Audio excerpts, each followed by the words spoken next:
Hi అండి. నమస్తే. నేను మీ రమ్య. వెల్కమ్ బ్యాక్ టు విహామిక్కు క్రియేషన్స్. ఈరోజు వీడియోలో మనం కాకరకాయ కూర చేదుగా రాకుండా కమ్మగా ఎలా చేయాలో ఈరోజు వీడియోలో చూసేద్దాం. ఈ విధంగా చేశారంటే కాకరకాయ కర్రీ నచ్చని వాళ్ళు కూడా ఎంతో ఇష్టంగా తింటారు. ఓసారి మీరు కూడా ఈ విధంగా ట్రై చేయండి. అందరూ ఎంతగానో మెచ్చుకుంటారు. ఇంకెందుకు ఆలస్యం, వీడియోలో ఎలా చేయాలో చూసేద్దాం. ఛానల్ని కొత్తగా చూసినట్టయితే తప్పకుండా సబ్స్క్రైబ్ చేసుకోండి. ముందుగా ఒక 200 గ్రాముల వరకు కాకరకాయలను తీసుకొని ఈ విధంగా గుండ్రంగా చక్రాల్లాగా కట్ చేసి తీసుకోవాలి. ఇప్పుడు కాకరకాయలోని గింజలన్నిటిని తీసుకొని పక్కన పెట్టుకోవాలి. చూస్తున్నారు కదా, ఈ విధంగా అన్నిటినీ తీసుకొని పక్కన పెట్టుకోవాలి. ఇప్పుడు కాకరకాయలన్నిటినీ ఒక మిక్సింగ్ బౌల్ తీసుకొని అందులోకి యాడ్ చేసుకోవాలి. ఇప్పుడు ఇందులోకి చేదుగా రాకుండా ఉండడానికి 1/2 టీ స్పూన్ సాల్ట్ని యాడ్ చేసుకొని అంతా ఒకసారి బాగా కలుపుకొని కనీసం అరగంటనైనా పక్కన పెట్టుకోవాలి. మీకు కొంచెం చేదుగా కావాలనుకుంటే 10 నిమిషాలు పక్కన పెట్టుకుంటే సరిపోతుంది. మీరు గంట వరకు పెట్టుకుంటే చేదు అనేది పూర్తిగా పోతుంది. ఇప్పుడు పులుసు కోసం ఒక పెద్ద నిమ్మకాయ సైజ్ అంత చింతపండును తీసుకొని శుభ్రంగా కడుక్కొని వాటర్ పోసుకొని కొద్దిసేపు పక్కన పెట్టుకోవాలి. ఇప్పుడు కర్రీకి కావలసిన పచ్చిమిర్చి, కొత్తిమీర, ఉల్లిపాయలు, అలాగే ఒక పెద్ద సైజు టమాటాలను కూడా కట్ చేసి పెట్టుకోవాలి. ఇప్పుడు ఒక 40 నిమిషాల తర్వాత కాకరకాయల మీద మూత తీసి ఓసారి చేత్తో 2-3 సార్లు కాకరకాయలను గట్టిగా పిండుకుంటే ఇందులోని వాటర్ అంతా పోయి చేదనేది ఏమీ లేకుండా అవుతుంది. ఇప్పుడు వీటిని కొన్ని వాటర్ పోసి 2-3 సార్లు కడుక్కొని పక్కన పెట్టుకోవాలి. ఇప్పుడు ఒక కడాయి తీసుకొని స్టవ్ మీద పెట్టి హీట్ అయ్యాక 3 టేబుల్ స్పూన్ల నువ్వులను యాడ్ చేసుకోవాలి. అలాగే 1 టేబుల్ స్పూన్ మెంతులు, అలాగే 1 టేబుల్ స్పూన్ జీలకర్రని వేసుకొని అంతా కలిసేలా బాగా కలుపుకుంటూ మంచిగా డ్రై రోస్ట్ చేసుకోవాలి. వీటిని గోల్డెన్ కలర్లోకి వచ్చి చిటపటలాడేంత వరకు డ్రై రోస్ట్ చేసుకొని ఒక మిక్సీ జార్లోకి తీసుకొని గ్రైండ్ చేసి తీసుకోవాలి. ఇప్పుడు ఇదే కడాయిలోకి 2 టేబుల్ స్పూన్ల ఆయిల్ని వేసుకోవాలి.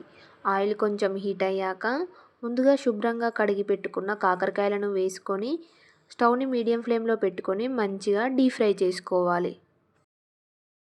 ఒక 3-4 నిమిషాలు కొంచెం గోల్డెన్ కలర్లోకి వచ్చేంత వరకు ఫ్రై చేసుకొని కొంచెం క్రిస్పీగా అయ్యేంత వరకు ఫ్రై చేసుకోవాలి. తర్వాత ఒక గిన్నెలోకి తీసుకొని పక్కన పెట్టుకోవాలి.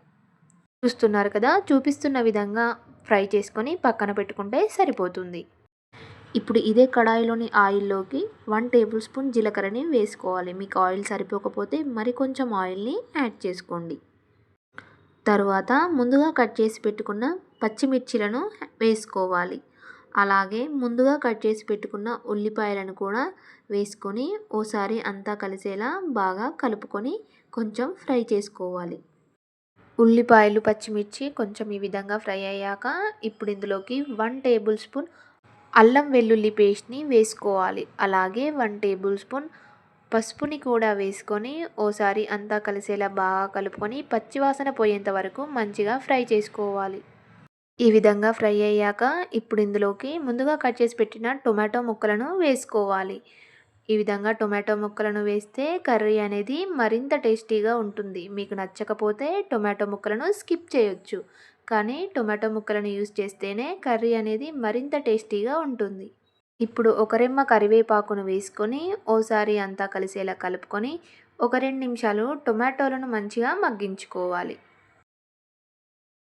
టొమాటోలు కొంచెం ఈ విధంగా మగ్గినాక ఇప్పుడు ఇందులోకి ముందుగా ఫ్రై చేసి పెట్టుకున్న కాకరకాయ ముక్కలను వేసుకొని ఓసారి అంతా బాగా కలిసేలా కలుపుకొని మరొక 2 నిమిషాలు మంచిగా మగ్గించుకోవాలి. కాకరకాయ ముక్కలు ఈ విధంగా మగ్గుతున్నప్పుడు ఇందులోకి 1 టేబుల్ స్పూన్ కారాన్ని వేసుకోవాలి. అలాగే 1 టేబుల్ స్పూన్ ఉప్పుని కూడా వేసుకోవాలి. మీరు మీ రుచికి సరిపడా వేసుకుంటే సరిపోతుంది. అలాగే ముందుగా గ్రైండ్ చేసి పెట్టుకున్న నువ్వులు, మెంతులు, జీలకర్ర పొడిని కూడా వేసుకోవాలి. ఈ విధంగా వేసుకుంటే వీటితోని కర్రీ అనేది ఎంతో టేస్టీగా ఉంటుంది. ఇప్పుడు అంతా కలిసేలా ఓసారి బాగా కలుపుకొని మరొక 2 నిమిషాలు మంచిగా మగ్గించుకోవాలి. ఈ పొడితోనే కర్రీ అనేది ఎంతో టేస్టీగా ఉంటుంది. 2 నిమిషాల తర్వాత కర్రీ ఈ విధంగా మగ్గుతున్నప్పుడు ఇందులోకి ముందుగా నానబెట్టుకున్న చింతపండులోని గుజ్జునంతా తీసుకొని వేసుకోవాలి. ఇప్పుడు ఇందులోకి అలాగే ఒక పెద్ద గ్లాసుడన్ని వాటర్ని కూడా పోసుకొని అంతా కలిసేలా ఓసారి బాగా కలుపుకున్నాక గిన్నె మీద మూత పెట్టుకొని ఒక 4-5 నిమిషాలు మంచిగా మగ్గించుకోవాలి. 5 నిమిషాల తర్వాత గిన్నె మీద మూత తీసుకొని అంతా కలిసేలా ఓసారి బాగా కలుపుకొని ఇప్పుడు ఇందులోకి 1/2 టేబుల్ స్పూన్ ధనియా పౌడర్ వేసుకోవాలి. అంతా కలిసేలా ఓసారి కలుపుకొని మరొక 2 నిమిషాలు మగ్గించుకోవాలి. 2 నిమిషాల తర్వాత ఇందులోకి గుప్పెడు కొత్తిమీరను వేసుకొని అంతా ఒకసారి కలుపుకొని స్టవ్ ఆఫ్ చేసుకోవాలి. అంతే అండి, గుమగుమల వాసనతో కాకరకాయ పులుసు రెడీ. చూస్తేనే నోరూరిస్తుంది కదా! ఎంత బాగా కుదిరిందో చూడండి. ఈ విధంగా మీరు ఒకసారి ట్రై చేసి మీ ఫీడ్‌బ్యాక్‌ని మా కామెంట్‌లో చెప్పండి. ఈ విధంగా చేశారంటే కాకరకాయ పులుసు నచ్చని వారు కూడా ఎంతో ఇష్టంగా తింటారు. ఈ విధంగా చేస్తే అసలు చేదు అనేదే రాదు. ఈ విధంగా మీరు ఒకసారి ట్రై చేయండి. ఇలాంటి మరిన్ని రెసిపీస్ కోసం మా ఛానల్‌ని తప్పకుండా సబ్స్క్రైబ్ చేసుకొని మీ ఫ్రెండ్స్ అండ్ ఫ్యామిలీకి తప్పకుండా షేర్ చేయండి. మరొక కొత్త రెసిపీతో విహామిక్కు క్రియేషన్స్ ఛానల్లో మళ్ళీ కలుద్దాం. Thank you for watching our video.